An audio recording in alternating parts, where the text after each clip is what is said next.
Okay, maraming salamat, Daryl Oclares. Upang matugunan ang mga problema sa sektor ng edukasyon, partikular na ang learning gap, inaprubahan ni Pangulong Ferdinand R. Marcos Jr. ang pagbuo ng Cabinet Cluster for Education. Yan ang ulat ni Kenneth Pasyente.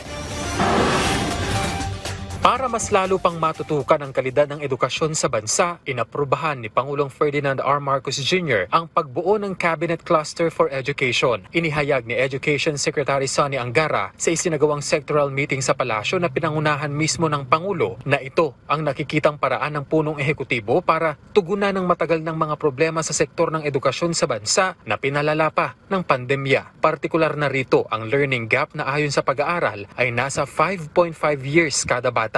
He'd like us to fast track some of the actions dahil nakikita niya yung urgency and it's a very deep-seated problem. Kung sabaga, medyo matagal-tagal na kailangan tugunan. So, yun.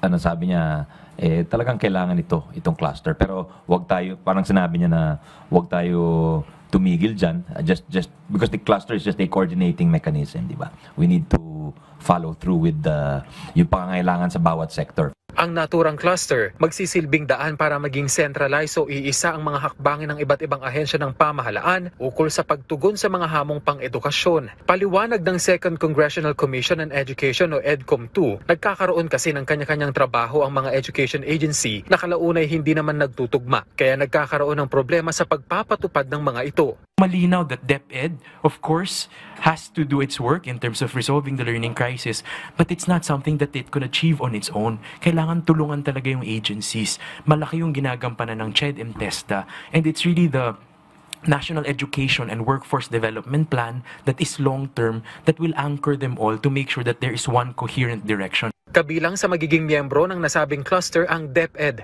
CHED, TESDA, maging DOLE at DBM. Target ng cluster na makabuo ng 10-year Integrated National Education and Workforce Development Plan. To make sure that the agency targets and budgets are aligned to support this plan every year. Kasi pag hindi natin ginawa ito, 10 years yung laban natin eh. Because yung mga batang pumapasok ng kinder ngayon, kailan pa sila mag-grade 3, 4 years from now? Kailan sila mag-high school? Kailan sila magka-college? Kailangan tuloy-tuloy yung reforms because if it is interrupted, bagsak na naman tayo.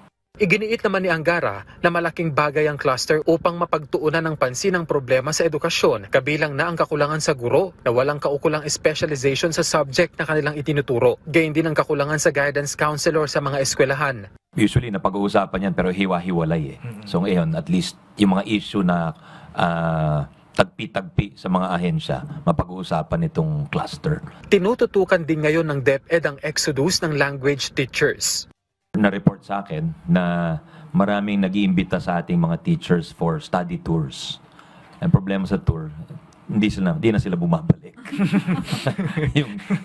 So, hindi lang sa US, kundi sa ibang bansa. So, medyo babantayan namin yan. At pag-aaralan din namin siguro yung factors for them leaving. Umaasa ang DepEd na kasunod ng pagpapatupad ng career progression para sa mga guro na ipinag-utos ng Pangulo ay maiiwasan na ang pag-alis ng mga guro sa bansa. Tiniyak din ng DepEd na patuloy nilang tinututukan ang iba pang problema sa edukasyon sa bansa, kabilang na ang classroom at teacher shortage. Kenneth Pasyente para sa Pambansang TV sa Bagong Pilipinas.